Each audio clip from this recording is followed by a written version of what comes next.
با دستگیری حکومت مملکت در ناحیه کوهستان مستشاه که از جمله منطقه‌های دوردست کشور محسوب می‌یابد در زمان صاحب استقلالی جمهوری تاجیکستان کارهای سازندگی و آبادانی و بنیادی یک قطار انشاءاتی معیشی و اجتماعی روز از روز وسعت می‌یابند. در اساس دستور و هدایت‌های اساسگذار صلح و وحدت ملی پیشوای ملت پرزیدنت کشور محترم امامعلی رحمان و اقدام مقامات اجرایی حاکمیت دولتی ولایت سوخت بنیاد یافتن شهرک زیبا و زمانوی همچون مرکز مأموری ناحیه از جمله اقدام‌های نجیب و سازنده در ناحیه کوهستان مستشاه میباشد. لایحه بنیاد شهرک مهران که در زمین‌های بیکار خوابیده دشت دهه راگیف بنیاد گردیده است از جانب جمعیت دارای مسئولیت محدود سوخت شهرآفر تحریزی شده شهرک در مساحت زیاده از 21 هکتار بنیاد گردیده است.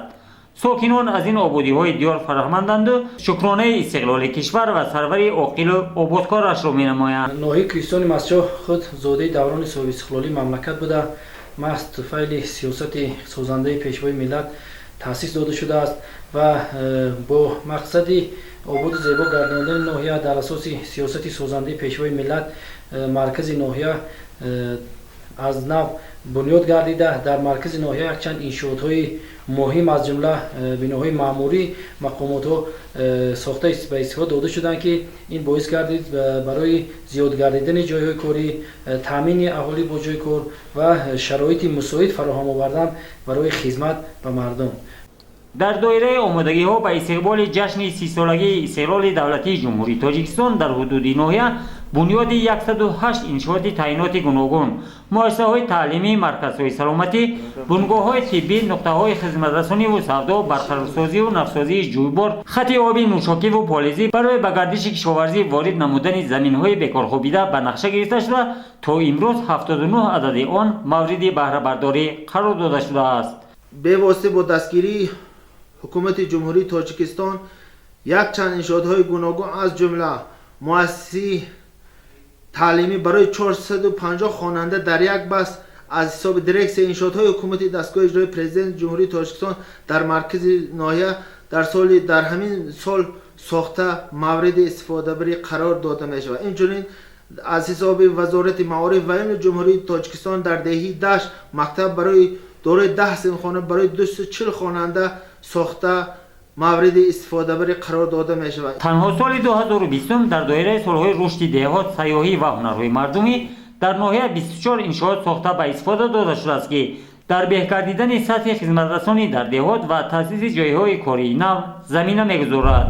در اساس دستور و هدایت‌های پیشوای ملت محترم امامعلی رحمان با مبلغ‌گذاری حکومت مملکت، مقامات اجرایی حاکمیت دولتی ولایت سوخت و ناحیه و سهمگذاری صاحبکاران و ساکنان وطن دوست امروزها بعد انجام یک قطار کارهای ساختمانی به نقشه گرفته شده در مرکز مأموری ناحیه شهرک نوبنیاد مهران و دهه‌ها کارهای آبادانی ادامه دارند. برای سزاوار پیشواز گرفتن جشن 30 سالگی استقلالیت دولت عزیزمان همه ساله در ناحیه دوردست کوهستان مستشاه ساختمان و تعمیر مؤسسه‌های طبی در نظر گرفته شده است.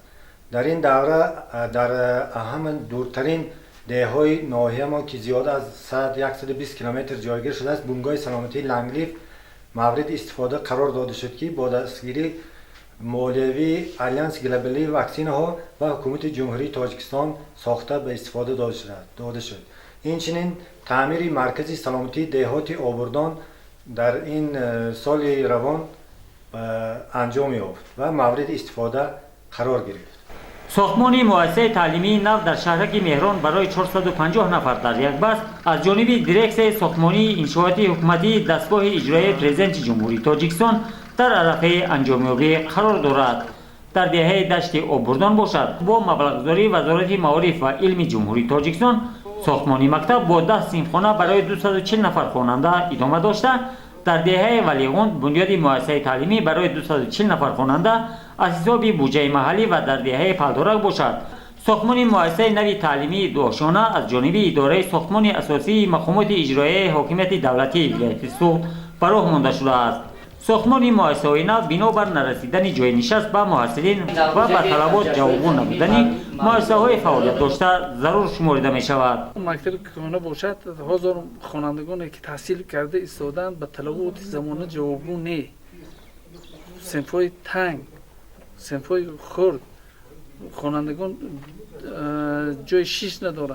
همین مکتب نو باشد تشبوسی اساسگزار اصول وحدت ملی پیشوای ملت جناب عالی محترم امام الرحمن همین مکتب و همین خوانندگان یعنی که به همین دیار در عرفه 30 سالگی به استفاده میدهند. ما خوانندگان این دهه مینداری خود را به پیشوای معظم ملت میرسانیم که چنین غمخواری ها بهر نسل نورس جمهوری می نمایند. چنین شرایط ها نداشتیم و با تشبث و راهبری پیشوای معظم ملت بود که در این دهه مکتب نو ساخته سازند.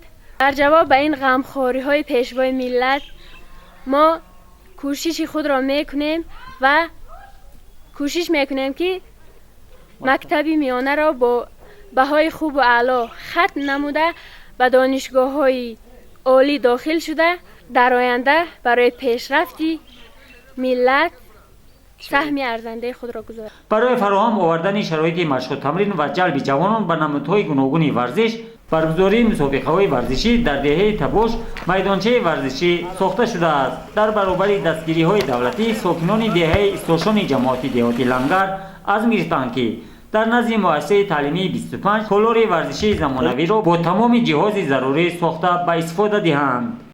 این تالار ورزشی برای گذراندن چاره‌بینی ها، برای گذراندن درس های تربیت جسمانی و برای گذراندن مسابقه ناحیوی نیز ضرور دانسته می شود. برای تامین 15 دهه ناحیه با برق از دهه سبق تا دهیسار کشیدن خط انتقال برق ادامه دارد. مقامات اجرایی حکومت دولتی ناحیه با مقصد سزاوار تجلیل نمودن جشن مقدس 30 سالگی استقلالیت دولتی جمهوری تاجیکستان از تمام وسایل و امکانات‌های موجوده ثمرناک استفاده نموده ایستاده است و خدمتچیان دولتی و تمام مردم ناحیه با مهنت شرفمندانه با مهنت صادقانه خود از دارند که 30 سالگی استقلالیت دولتی جمهوری تاجیکستان با دستاویزهای نظررس تجلیل نمایند و برای آبادی یک گوشه دوردست تاجیکستان عزیز سهم خود را گذارند. در این ناحیه بلندکوهی مملکت هوا نسبتاً سرد است. عین حال کارهای ساختمانی در اکثر انشاءات موقتاً باز ایستاده‌اند. با فرا رسیدن دوره گرمی کارها از روی نقشه ادامه می‌یابند. ساکنان تلاش می‌نمایند در محل زیست خویش با شناندن نهالان همیشه سبز و گل و بوته‌های آرایشی اطراف تشکیلات مؤسسه‌ها در آبادانی یک گوشه دیار سهم نظررس گذارند. طبق اطلاع همه انشاءات ساخته شونده تا جشن 30 سالگی استقلال دولتی جمهوری تاجیکستان مورد بهره برداری قرار خواهد گرفت.